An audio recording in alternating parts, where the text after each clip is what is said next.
Swayam Prabha. Digital India. Educated India.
Good morning, friends. In the last lecture, we had talked about the general notion of production, and we had talked about a generalized model of a production system. Today, we are going to be talking about the life cycle of a production system. As you are aware, the term life cycle implies that a particular system or a particular entity undergoes changes throughout its life, and therefore you can characterize different kinds of performance characteristics of the system at different stages of its life. In this particular lecture, we are going to talk about the various stages of a production system, and we'll see what are the kinds of decisions involved at different stages of the production system.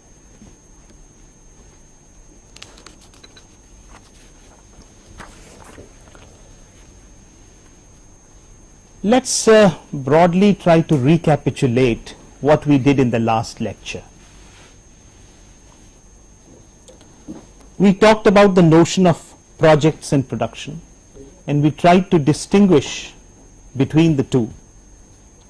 And in fact, we found that projects and production are interwoven with each other in real life, and even when you are talking about production systems, you have to carry out many projects like improvements or modifications in the system.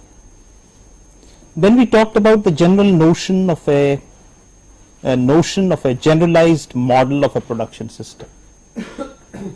I think the key thing here was that a production system is not just conversion of raw materials into finished products. It is in fact much more. And we tried to identify some of the other important variables in the context of a production system. And some of these variables, you would recall, were like the notion of a feedback, which was governed to a very large extent by consumer behavior, fluctuating fashions and things of that kind.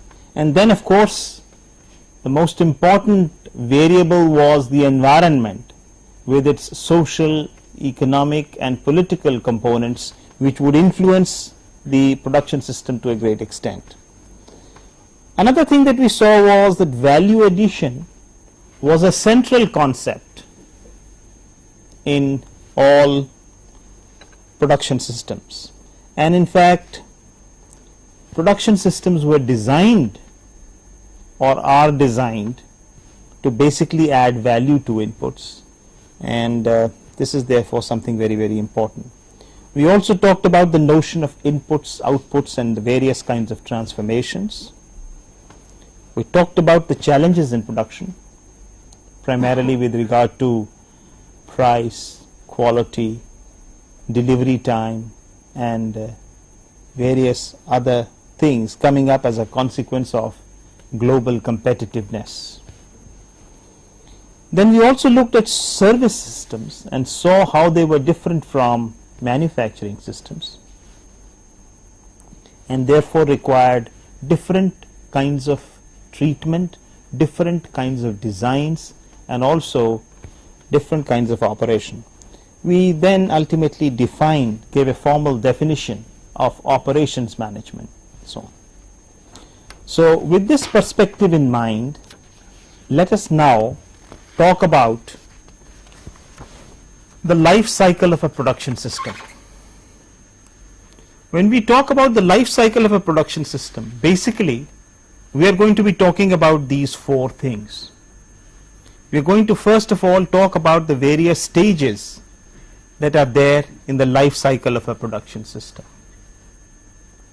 I think it's important for you to understand as to why do we divide the various stages, the various stages in the life of a production system. Why do we divide them into these stages? What is the specific advantage to managers in this division? You know that if you look at it philosophically, science is basically a process of classifying knowledge, isn't it? You talk about the physical sciences, the chemical sciences, you talk about biological sciences, you talk about various other divisions and so on. So classification helps us actually to understand knowledge to a very large extent. And you know, even great poets like Shakespeare have divided the life of a man into 7 stages.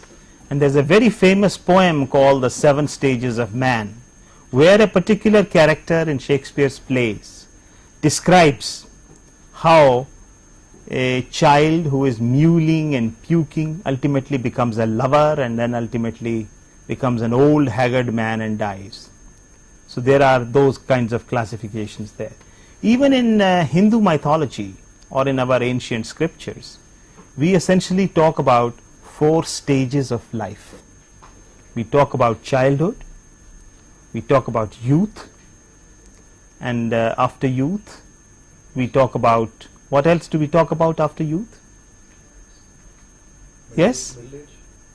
Yeah, but middle age, what is the basic idea that you're there? The householder. Yeah, you're talking about the householder. You're talking about the householder. That is when a person is looking after the house, he's a gresti in that sense of the term. And finally the sannyasin or the vanprasth, that stage. Now the basic idea behind this division is that at each stage the problems and priorities are different. As a child, you are consuming a lot of butter like Lord Krishna and becoming stronger, playing, and that's the kind of thing where you don't have any responsibilities. So your domain of activity is defined by this thing. When you are a young man entering college, you are more responsible, you have your career to look forward to, and therefore your priorities have changed totally in that system. And then when you are a householder, your priorities are totally different because you are raising a family, you have to look after the family, and that becomes a major priority. And finally, once you are through with these stages, the last stage is supposed to be the stage where you are looking after your own self and trying to discover the reality of life.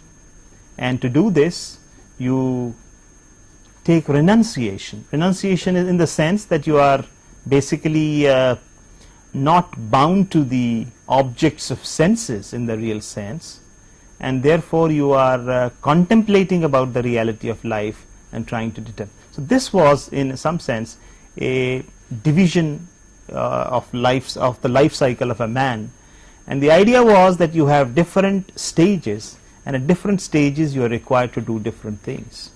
That's the important issue that we're talking about. So similarly, when we are talking about the life cycle of a production system in our context, we are essentially talking about, we'll first talk about the various stages in the life cycle of a production system. We'll talk about the characteristic problems and challenges that arise at each stage. right? We'll talk about the major managerial decisions to be taken at each stage. And of course, we'll then indicate, once you know the problems, what could be the modeling and solution methodologies that could be adopted for dealing with these kinds of problems. You know, you need a specialist to deal with each problem. If you are dealing with a child, you need a pediatrician to deal with the problem. If you're dealing with an old man, you need a geriatrician to deal with that problem, because so you have entire disciplines based upon these stages. So I think in a similar vein, one can understand that problems of production systems are going to be different at different stages, and we must understand these various stages and see what kinds of problems are there, because this would provide you a perspective of what all is involved in the production system at large. Let's take, for instance, the first stage of the production system, a stage which we say is the birth of the system. And basically, how does a production system take birth? Basically, the birth of a production system is determined by some crucial management decisions. And these decisions are, number one, what are the corporate goals? And secondly, what product or service you intend to produce. These are the two important things that you're talking about. Now, the corporate goals could be entirely different. There could be an organization whose corporate goal is making money. Most of the organizations have this as an objective, if they are making money. So if the objective is to make money, they would probably like to look for a product or a project which would probably give them the best return in terms of whatever they do, and the choice of the product or service is then going to be dependent on this objective. Similarly, there could be other organizations, service organizations, altruistic organizations, which are not interested in making money. I mean, they need money. Every organization would need some money, but their primary goal might be to maybe provide some kind of service, free service to travelers who are traveling to Haridwar, for instance, and you want to open a dharamshala there. Now, if this is a kind of a project or a production system that you want to set up, the goal is entirely different. And for this kind of a goal, the nature of the product, the design of the product, and the kind of service that you want to provide would be entirely different. So one must realize that the birth of the system is something which is intimately linked to the corporate goals. So you have to recognize what your goals are, and based on the goals, you have to decide what product or service you would like to produce. And that's the major activity that takes place at the first stage. And in doing this activity, some of the major considerations that management has to go through at this stage are, you have to first of all get future long-term trends of growth of various products. Is it worthwhile for me to enter into cellular phone technology, or is it better for me to enter into maybe some kind of housing projects or whatever it is, those kinds of things. So this kind of a decision is dependent to a very large extent upon what are the future term trends of growth. Growth in terms of which are the new products which are coming on the market, which are the new technologies which are prevalent and which are going to be dominating the scene. How are consumer preference patterns going to change? This is something very important. Consumer preference patterns to a very large extent depend or govern the sales or the demand for any particular product. So unless you are in keeping with the consumer preference patterns, you would not be able to get the wave, and therefore it's very important that you determine consumer preference patterns. The industrial climate, what is it like? What kinds of government policies are in vogue, and what is the trend of the government in future? which kinds of products and services are likely to be favored, which ones are not likely to be favored. So this decision is not easy, but the basic data you require for doing this is something of this kind, and what you require here is long-term forecasting of different types of products, technologies, customer preference patterns, industrial climate, and all these things before you are able to make a decision. This is how products are growing. The second basic thing that you need in the product is, what is the basic desire of the company or the CEO of the company in setting up this project? What is the commitment and what is his experience? For instance, if there is a company in the software business today, it might find that manufacturing in terms of aluminium is picking up in a big way, but the question is that because of its expertise in software, it might not like to go into that particular area, or it might like to go into that particular area. It can pick up specialists in that area and then try to diversify after all. So this question of whether a company would like to diversify or whether a particular company would like to continue and excel in the field in which it has the experience, this itself is a decision, and this will govern whether to set up a new. And of course the third major thing is, what are the available or projected resources? How much money can the company raise for setting up this new product? And when you are talking about raising resources, normally you are talking about not only your own resources, but you are also talking about the amount of resources that you can raise as a consequence of your own reputation.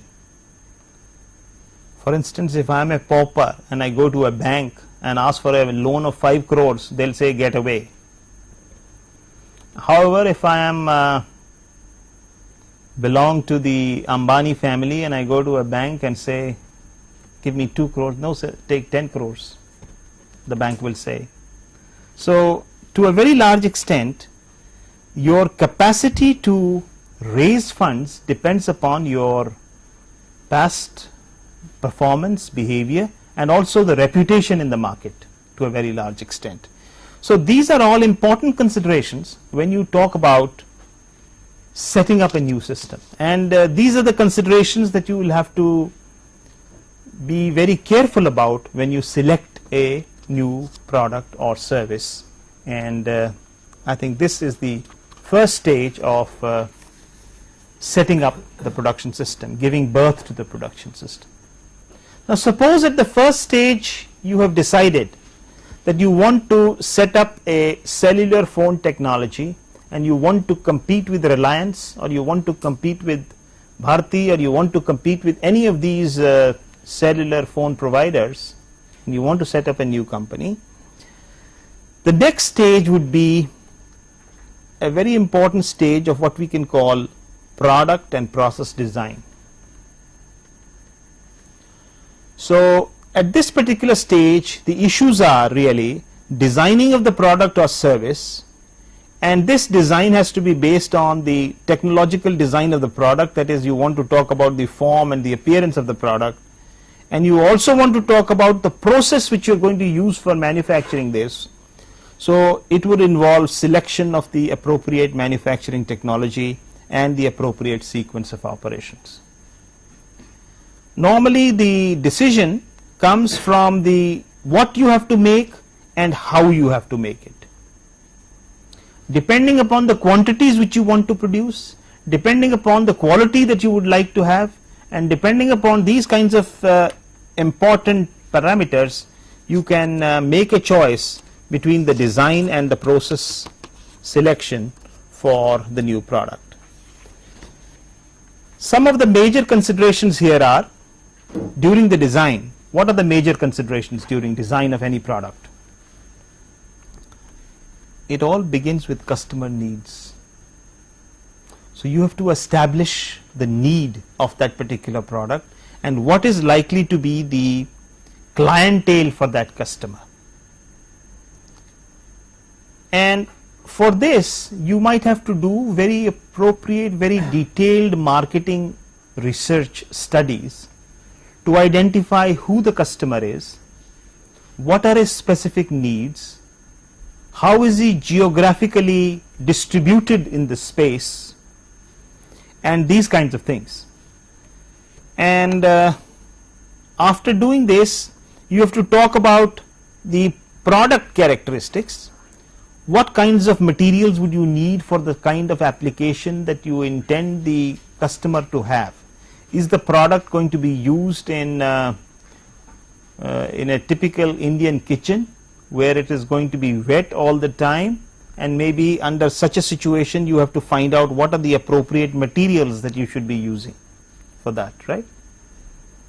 You invariably find that in the kitchen many products that are designed, typically low cost products, they tend to go bad with all kinds of with rough usage, and also with exposure to water.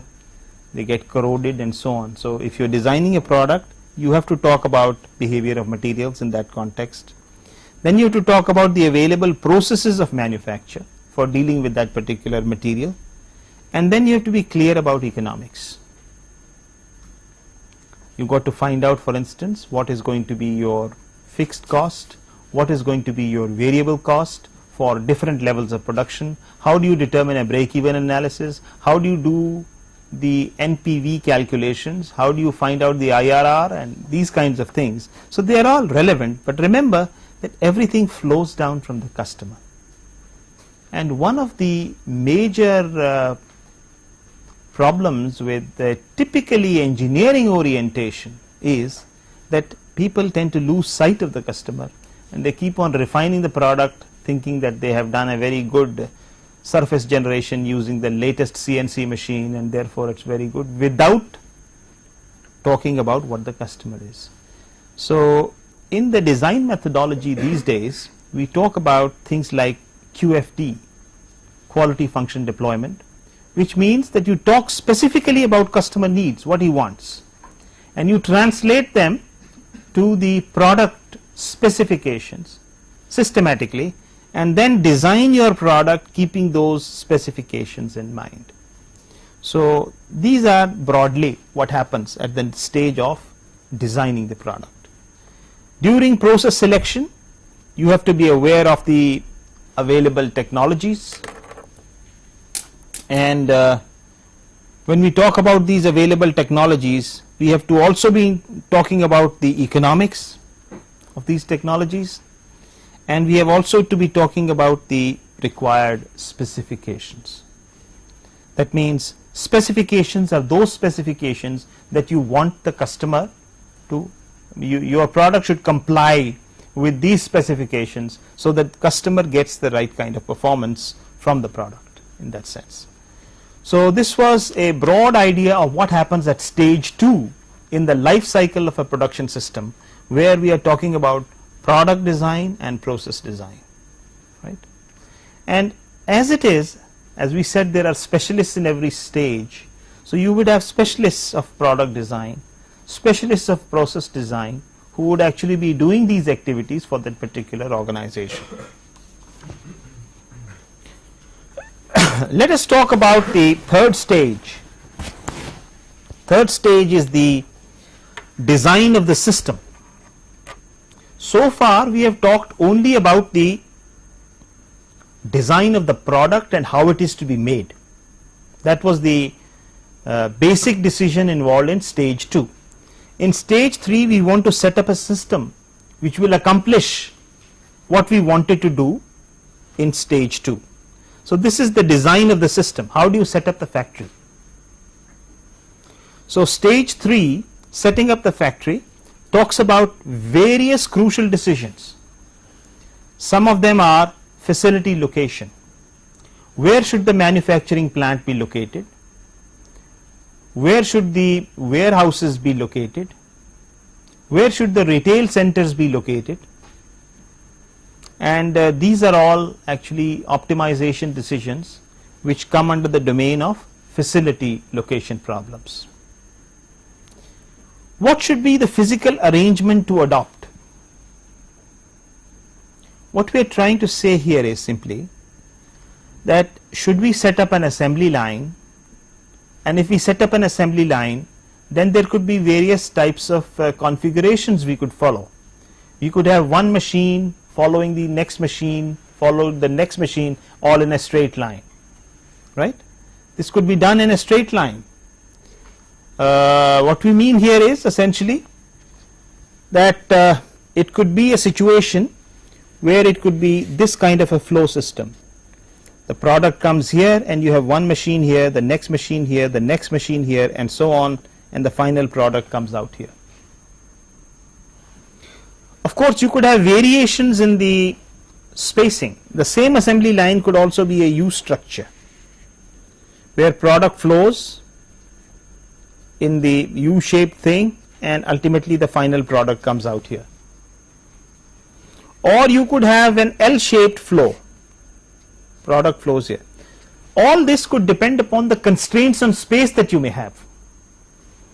And a U-shaped configuration is obviously more efficient because within the same space you have been able to accommodate more machines essentially. So these are decisions which you have to take with regard to the physical arrangements to adopt, and that's what we call essentially a mass production system. We might decide on a process layout or a job shop, which would mean that you could have different departments, and these different departments could be grinding A, B, C, D, E, F, etc. What would happen in a layout of this kind is that a product, you could manufacture a variety of products and each product would follow its own path through the system. So these kinds of decisions on whether we should have a mass manufacture or whether we should have a process layout or whether we should go for job manufacture, this is what we mean by saying which physical arrangement to adopt. And there are different procedures and different algorithms for designing each of these systems. But at the moment we are merely talking about this decision. So this is it. And then another factor once you have designed the system is how to determine the demand for product or service. Suppose you have designed your factory to produce 100 cars a day, but you are not necessarily going to produce 100 cars per day. If your demand for cars on a particular day is 50, the next day 62, third day 150, and so on. So if there is a fluctuating demand for the product, so you would first of all you require a system by means of which you should be able to determine the demand for the product or service, and only when you do this can you actually plan for this variable demand. So the design of the system talks about some of these major issues, and some of the major considerations here as to what you have to do, we have already hinted at some of them. You would normally begin with this stage with surveys and feasibility studies to establish the demand of different products, different technologies, and so on.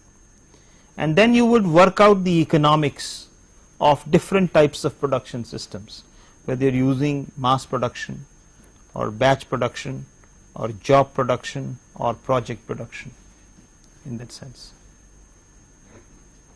I hope you now understand the distinction between job production and project production. Do you?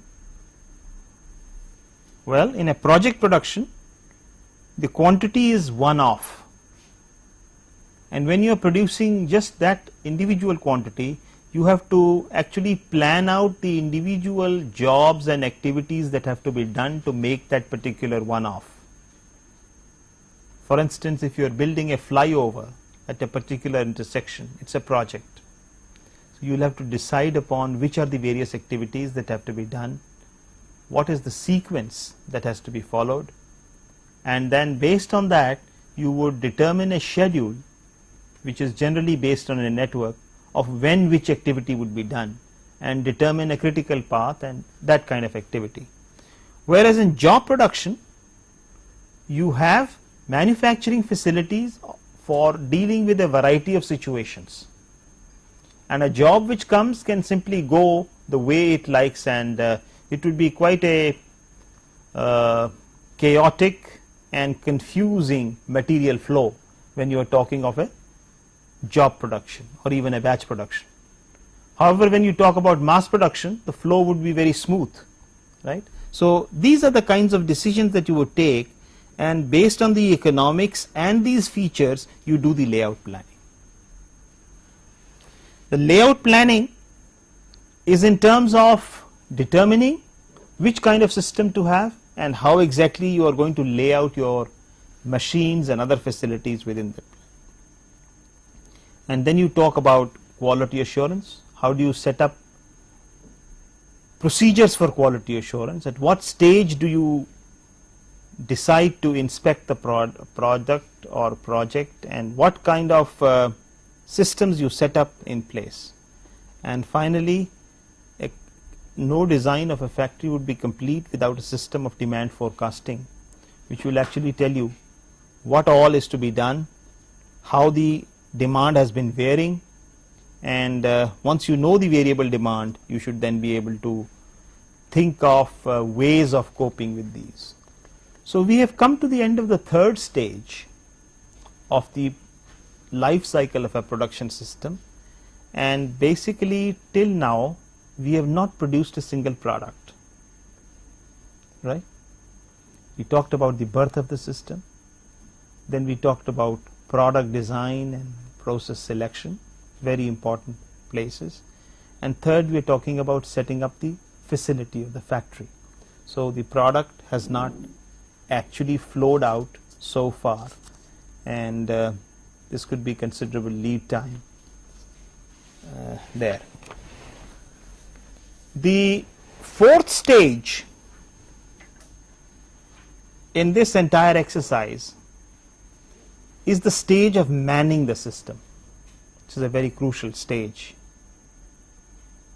because if you have now designed the factory, you must know how different operators, how different supervisors are going to man that factory. So you have to work out the requirements of manpower needed at different points within the factory. So some of the major decisions involved in manning the system are: what job is each worker to perform? So this is job design, right? You would know what exactly you are expected to do within the factory.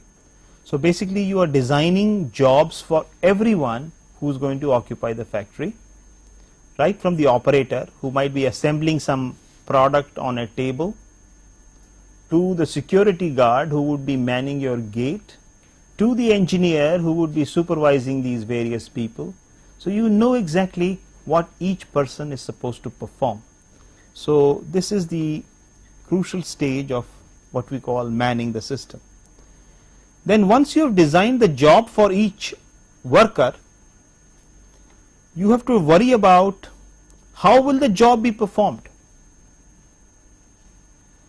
After all, even if there is an operator who has to take up some raw material from here, pick up some other raw material from here, assemble the two things, and then maybe put the finished product here, there could be various ways in which this could be done.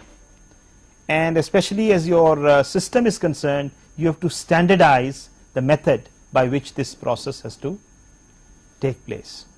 And as you know, when we are talking about systems like ISO 9000, the basic job of ISO 9000 is to specify or write down exactly how the process performs from which stage to what stage and what different people are supposed to do. So unless you document that, that's the first step towards quality. Okay. So how will the job be performed? You are probably aware of a discipline known as method study, which is a part of industrial engineering, in which you establish the best method for doing a job, which means you would specify a thing like this. The person picks up something with the left hand, he picks up a nut with the right hand, he assembles the nut, then he tightens it with the right hand and places the whole thing, the assembly, on the bin available on the right side. This is the specification of a method.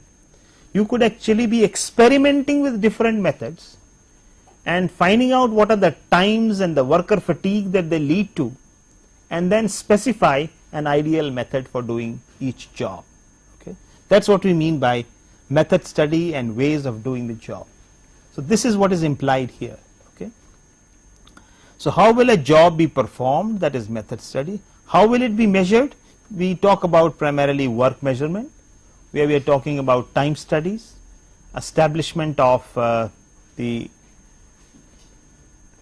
time that you observe and the allowances that are there, the rating for the operator, and then you specify a standard time for each operation. This is very important because based upon the standard times of each operations, can you actually determine the rated capacity of a manufacturing plant. Okay, so this issue of determining this is basically the domain of work measurement. And then a very tricky issue for workers is how will workers be compensated? If we have designed a certain specific method and given the workers a specific time, according to that, suppose he is required to make 50 pieces per day of a certain assembly, which is subsequently used in the major assembly. What would happen if he makes, instead of 50 pieces, 75 pieces on a particular day? How will you compensate him? Will you compensate him or will you not compensate him? Obviously he would expect some compensation, because you know that there is a heavy union behind things, and this is one of the very tricky issues involved. So you have to develop what are known as wage incentive schemes. What kinds of incentives will be given to workers if they perform at a particular level, and so on. So all this domain of dealing with the human being in the context of the production system, which is in fact extremely important.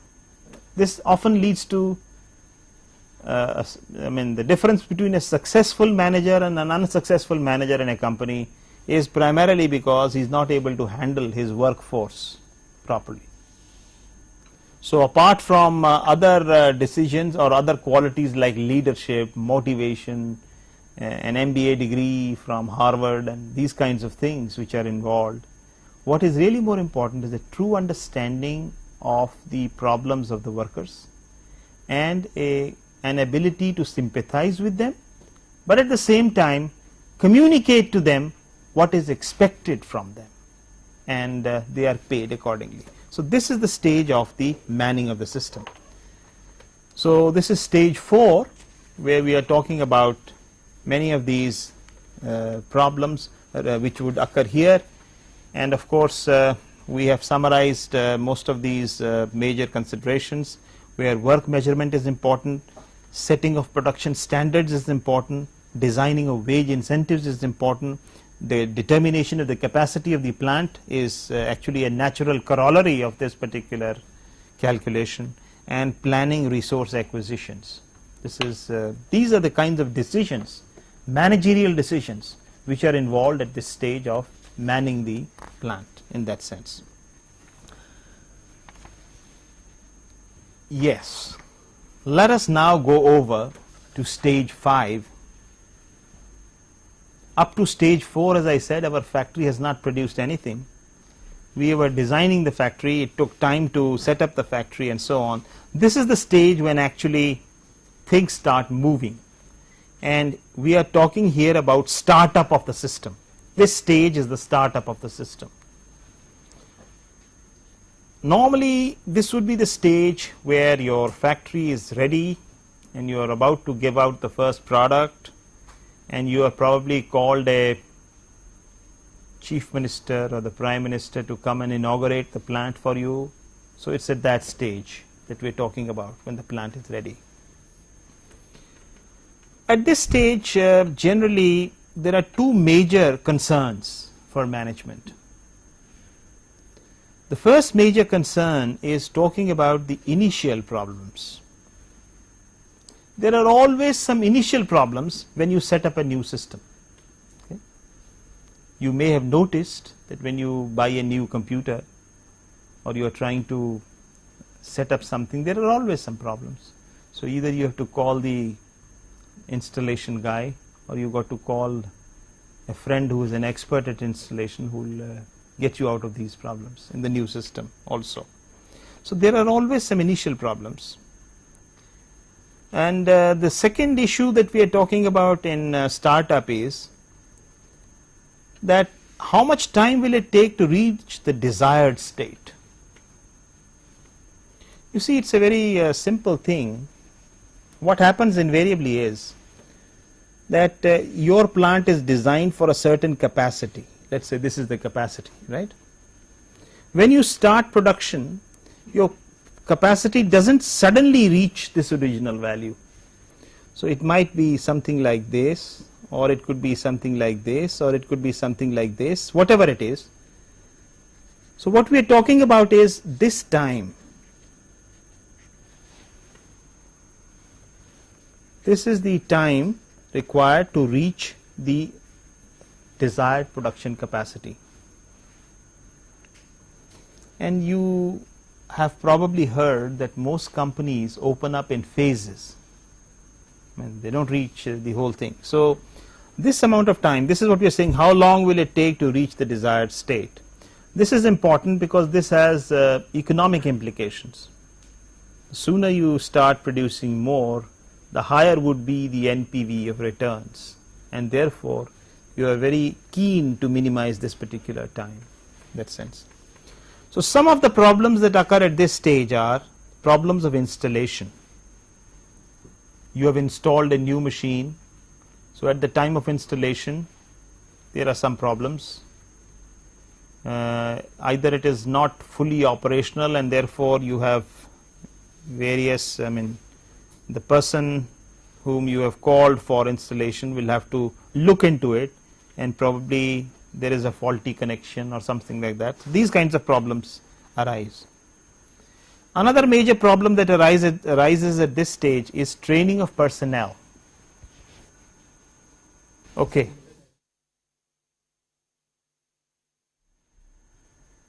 So we see that in the stage 5, the problems could be of installation on the one hand, training of personnel could be another problem, coordination could be a third major problem, and the learning phase is of course an important thing. The learning phase is when you are introduced to a new system, it takes time for you to understand the new system, and therefore there is this problem of learning at the initial stage. So training, learning, coordination, so that various problems are sorted out to some extent, could be there at this particular stage. These are the problems associated with startup of the problem. That means if you want to get the factory into operation, typically you would encounter these kinds of problems.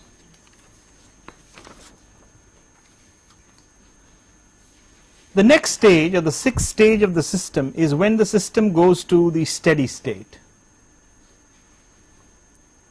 In fact, most of you young engineers join a factory or a production system which is already in the steady state.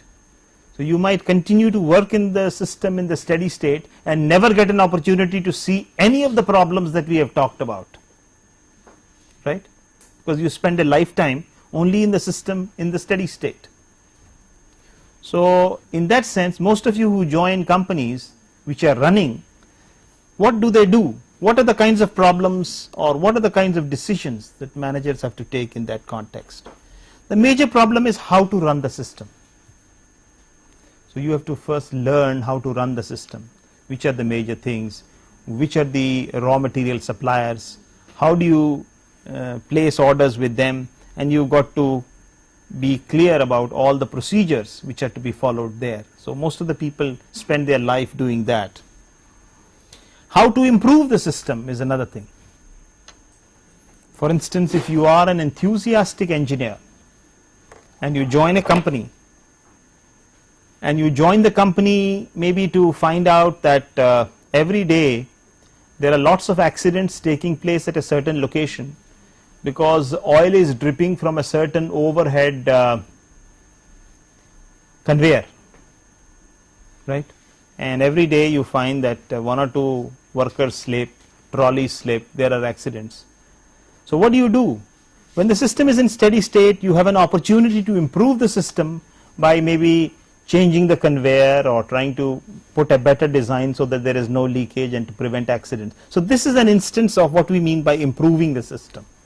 So most young engineers, when they join companies, after they have learned to run the system, would be actually improving the system by using their creativity at different places in the system, or suggesting some improved design of something, things of that kind. And of course the major thing here is how to deal with day-to-day problems.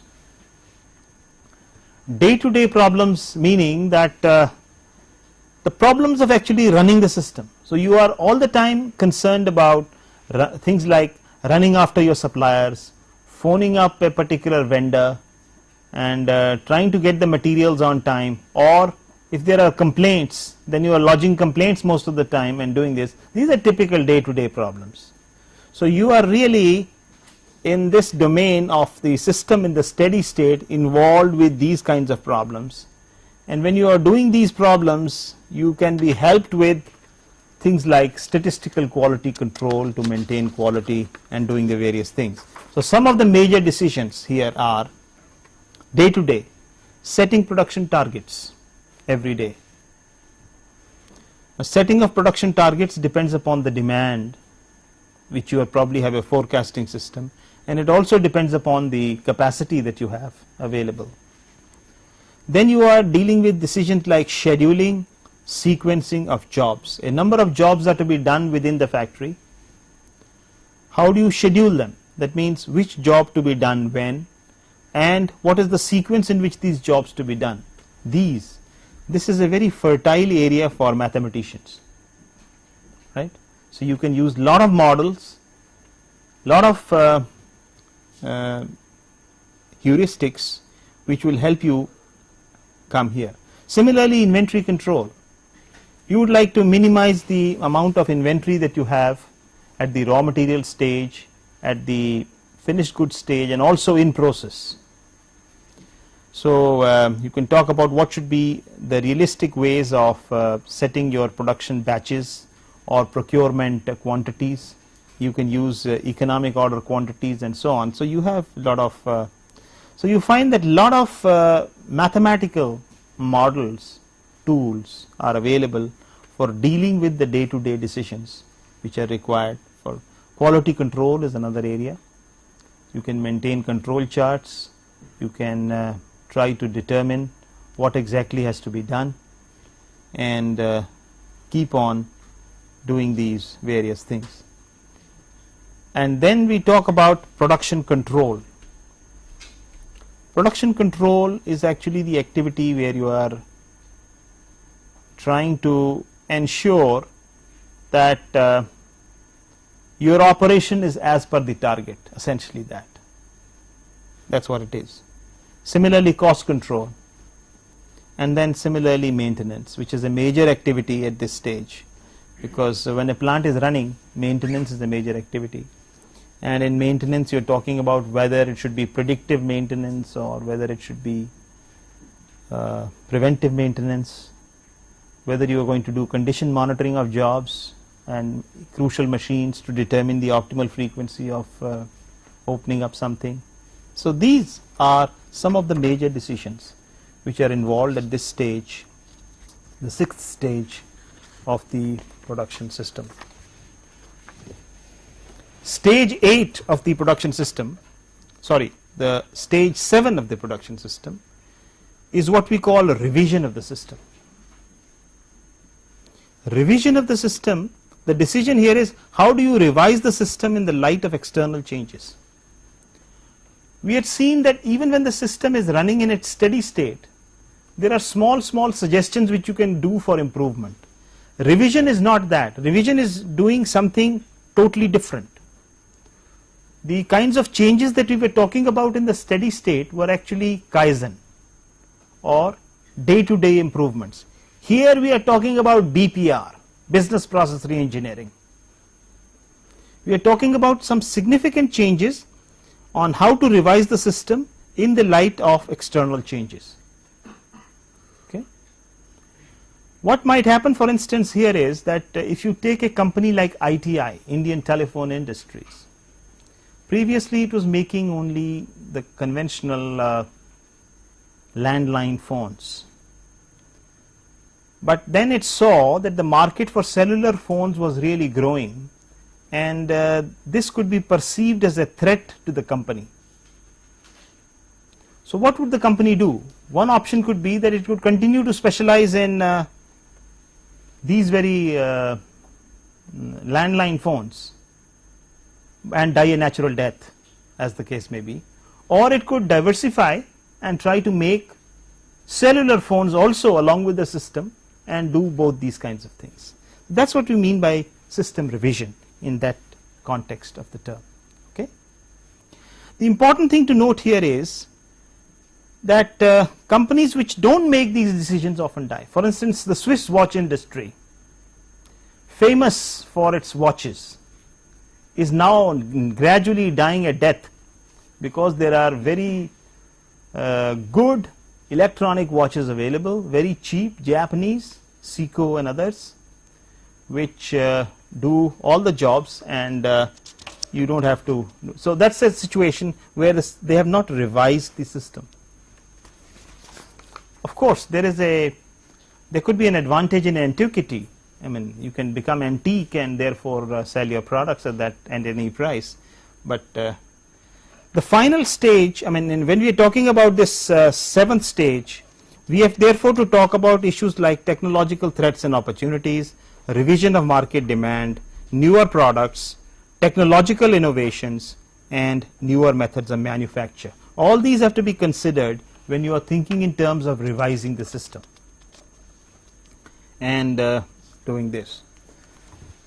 The final stage of the life cycle is the stage 8, which is the termination of the system. At every stage, any factory or anything has to be dumped. So here again, the difference is very obvious in the sense that just as in a human being, you don't decide when you're going to die. The Lord Almighty will probably one day decide suddenly to pick you up, and that's the end of your life. But in the case of a manufacturing system, how does a system die is a managerial decision. And what can be done to salvage resources is also a managerial decision. And when we are saying how a system dies, the way of dying could be, these are different ways of dying. You could think in terms of a manner of phase out, that over the next 2 years we are going to phase out this product and therefore the system will die. And you can work out the economics of this and do it. The second thing could be, it could be a total sellout to another company or a merger with another company. Campa Cola of India died by a merger with Coca-Cola. It was an economic decision based on the part of the CEO of that company. Or you start a new product in that same thing, so the old product automatically dies. So in that sense, remember that even the death of the system is basically an economic decision, and you have to work out what is the best way of dying for the manufacturing system and adopt that kind of thing.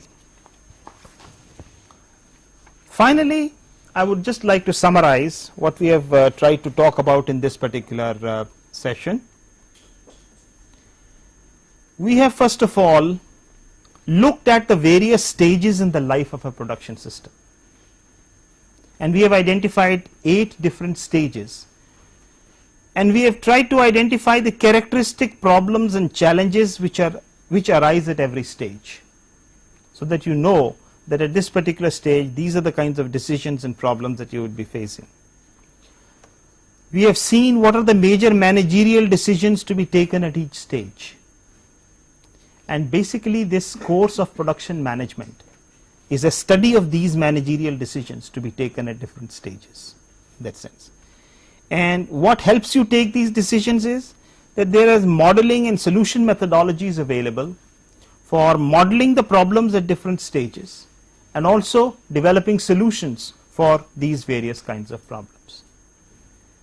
In our next lecture, we will try to have a glimpse of the role of models in production management and see how different kinds of models could be helpful for different kinds of production systems.